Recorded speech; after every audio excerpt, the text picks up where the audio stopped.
مشكور سي عبد الحميد عبود وجميع الجاليه التونسيه بفرنسا وخاصه بنيس وبجنوب فرنسا.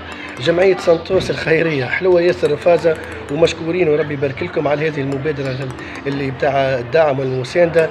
بجمعيه باسمي ان شاء الله يا ربي، ان شاء الله نكون عند حسن ظنكم، وان شاء الله نكون معناها نكون يعني مثال يحتذى به ان شاء الله في الوطنيه وفي الامور هذه الانسانيه والخيريه. هذا كف لبرشا ناس مرتزقه وخونه. جمعيه سانتوس الخيريه باش تكون من فرنسا بحول الله، وباش يكون معناها مساحه كامله باش تمتع تونس بجميع التجهيزات الطبيه فهمني. وهذه يعني جمعيه باش تكون فيها خيره ما انجبت تونس ومن نجوم ودكاتره واطباء، وان شاء الله نكون عند حسن ظنكم. ميرسي الاولاد، الحمد لله يا ربي. وصل يعني سانتوس يعني كاسم مش يتخلد ويتأرخ في جمعيه معناها في فرنسا وجمعيه خيريه. ان شاء الله يكون هذه كف للناس اللي تحكي على الابتزاز، وكف ناس تحكي عن الخونه وتحكي على الارتزاق.